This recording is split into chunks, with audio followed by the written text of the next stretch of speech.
स्वागत है। Class 9 subject biology का पहला लेसन हम लोग देख रहे थे जीवन की मौलिक इकाई, जिसमें हमने कोशिका की खोज कैसे हुई ये पढ़ चुके हैं हम। उसके बाद कोशिका की संरचना क्या है वो भी देख चुके हैं। उसके बाद आज हमें देखना है कि प्लाज्मा झिल्ली क्या है। ये सभी क्या है, कोशिका के अंगक है, जिसमें हम प्लाज्मा झिल्ली को देख रहे थे, जिसमें ये क्रिया किस तरह से करती है, परासरण और विसरण विधि द्वारा। प्लाज्मा झिल्ली में एक और गुण पाया जाता है, बहुत ही इंपॉर्टेंट। क्या हमने पढ़ा था, पारगम्यता का। पारगम्यता यानी सिलेक्टिव चीजों को ही क्या करती है, ये अंदर आने जाने देती है। परासरण में हमने देखा था कि ये पानी को क्या करती है, आदान प्रदान करती है प्लाज्मा झिल्ली द्वारा। और विसरण में जो है वो गैसों का आदान प्रदान होता है। गैसों का यानी जैसे कि कार्बन डाइऑक्साइड हो गया, ऑक्सीजन हो गया। तो विसरण क्रिया में जो कोशिका है इसमें गैसों का आदान प्रदान होता है, कार्बन डाइऑक्साइड और ऑक्सीजन का।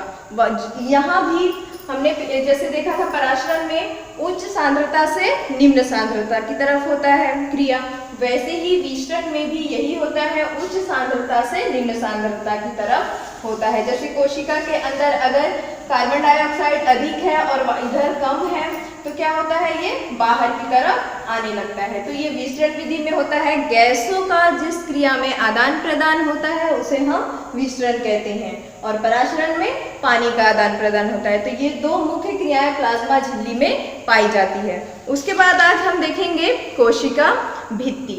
कोशिका भित्ति ये सिर्फ पादप कोशिका में ही पाई जाती है। प्लाज्मा झिल्ली तो सभी कोशिकाओं में पाई जाती है, जंतु कोशिका में भी और पादप कोशिका में, लेकिन जो कोशिका भित्ति होती है वो सिर्फ और सिर्फ पादप कोशिका में ही पाई जाती है। यह सेल्यूलोज की बनी होती है। जो कोशिका होती है पादप कोशिका में क्या होता है, प्लाज्मा झिल्ली के अलावा या कोशिका भित्ति के अलावा एक कोशिका भित्ति पाई जाती है। ये किसकी बनी होती है, सेल्यूलोज की। सेल्यूलोज एक जटिल पदार्थ है जो क्या करता है, इसकी मदद करता है जब परासरण और विसरण विधि में अंदर की तरफ कॉन्सेंट्रेशन या सांद्रता बढ़ जाती है तो इसका आकार मेंटेन करके यानी उसे संभाल कर इसे फूटने या टूटने ना देने के लिए कोशिका भित्ति कार्य करती है।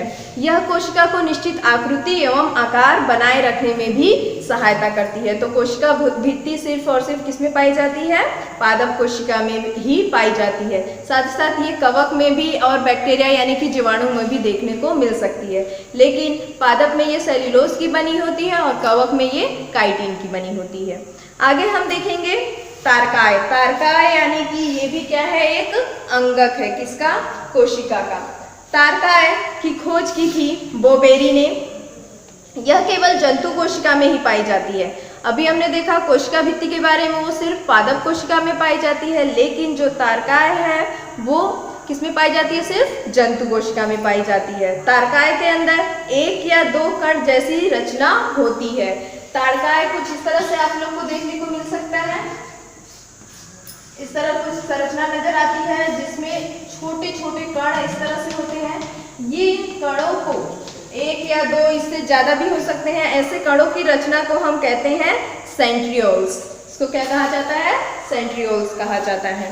तो ये है तारकाय के बारे में हमने देखा। तारकाय का मुख्य कार्य क्या है कि समसूत्री विभाजन में यह ध्रुवों का निर्माण करता है। इसका कार्य क्या है, समसूत्री विभाजन यानी कि माइटोसिस क्रिया में विभाजन का ये कार्य करता है।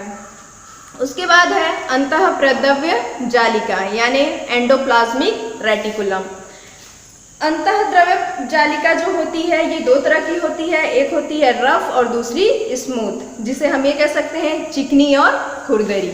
ये दो प्रकार की होती है अंतःप्रद्रव्य जालिका सेल के अंदर। एक और यह केंद्रक झिल्ली से व दूसरी ओर कोशिका झिल्ली से इसका संबंध होता है। क्या होता है, एक और कहाँ से जुड़ी होती है, ये केंद्रक से, और दूसरी तरफ केंद्रक झिल्ली से। तो इसका मुख्य संबंध इन दोनों के बीच होता है।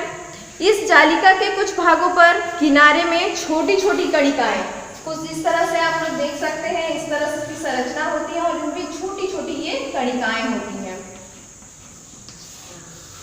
इस तरह से ये बना होता है और इस पे ये छोटी छोटी कुछ कणिकाएं लगी होती हैं। कुछ ऐसे होते हैं जिसमें कणिकाएं लगी होती हैं और कुछ ऐसे होते हैं जिसमें कणिकाएं नहीं होती। तो इनको हम कहते हैं स्मूथ एंडोप्लाज्मिक रेटिकुलम और इनको कहते हैं रफ एंडोप्लाज्मिक रेटिकुलम। स्मूथ यानी कि चिकनी अंतः प्रद्रव्य जालिका, और ये कौन सी हो गई, खुरदरी प्रद्रव्य जालिका। तो इस तरह से एंडोप्लाज्मिक रेटिकुलम या अंतः प्रद्रव्य जालिका होती है। ये सभी हमने देखा किसके बारे में, सभी ये संरचनाएं कहाँ पाई जाती है, कोशिका के अंदर पाई जाती है। ये सभी कोशिका के अंगक है। बाकी के अंगकों के बारे में हम अगली क्लास में देखेंगे। आज की क्लास में इतना ही।